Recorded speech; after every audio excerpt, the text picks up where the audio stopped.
Sexual revolution against government domination. The post-structuralist philosopher who I talk about all the time, Michel Foucault, wrote The History of Sexuality, Volume 1. He gets into the historical development of sexuality between upper and lower classes in Europe during the Enlightenment. He also writes about repression, exploitation, domination, and the sexual revolution. Foucault says that the historical development of sexuality opened up the door for a shift in the tactics of sexuality's deployment. Remember from my previous videos on this book that Foucault is talking about the way sex is viewed in culture being used as a tool by Enlightenment institutions.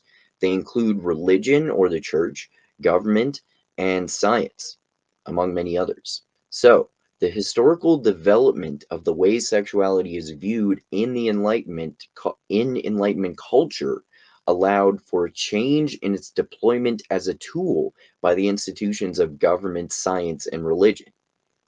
But not just them. It also changed the way in which both the bourgeoisie and the proletariat, or the upper classes and the lower classes, use sexuality as a tool against science, religion, and government. Foucault argues that the change in tactics reinterpreted the deployment of sexuality in terms of repression.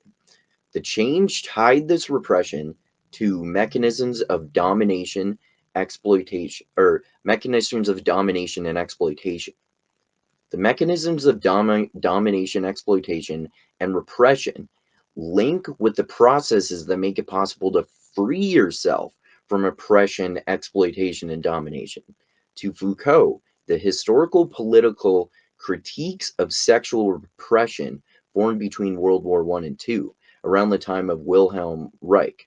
Reich was a psychoanalyst in the generation after Freud. Nothing to do with the Third Reich, apparently. The historico-political critique was so important because it had such a substantial effect on reality. The possibility of its success was linked to the fact that it always unfolded with the deployment of sexuality. The critique never unfolded outside or against the use of sexuality as a tool. Foucault points out that many aspects of sexual behavior in Western societies changed without any of the promises or political conditions that were predicted by that psychoanalyst Reich. We don't need to get into his theories here, but these promises and conditions due to change in sexual behavior not occurring prove the following. The entire anti-repressive struggle of the sexual revolution was a tactical shift and reversal in the deployment of sexuality. However, it's also obvious to Foucault that you cannot expect this historico-political critique to be a grid for the history of the changing deployment of sexuality, nor can it be a basis for the movement to dismantle the deployment of sexuality.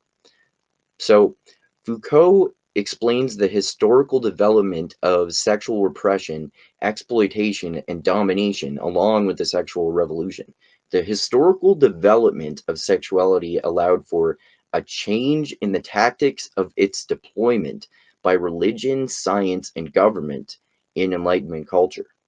The change opened a road to the bourgeoisie and the proletariat using sexuality as a tool against the fucking government, scientific, and religious institutions.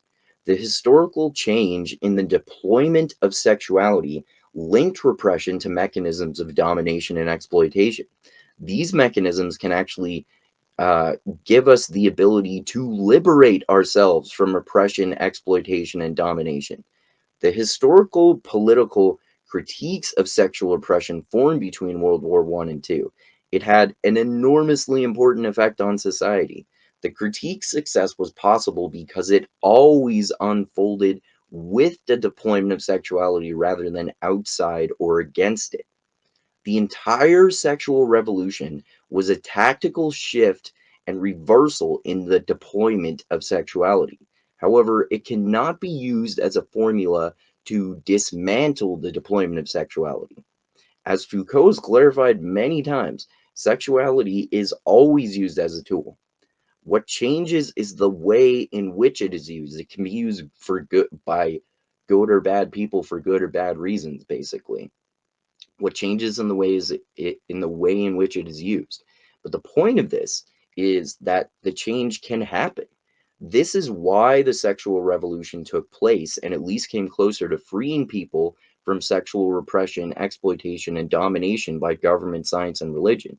This is where fucking dumbasses like Jordan Peterson get confused about Foucault and think that power is always a bad thing. But he's saying that power can be a bad thing when it's used by powerful institutions like government, science, and religion to repress lower class and even upper class people.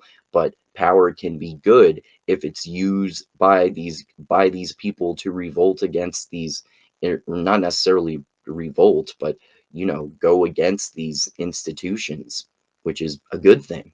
So anyway, sexual revolution against government domination.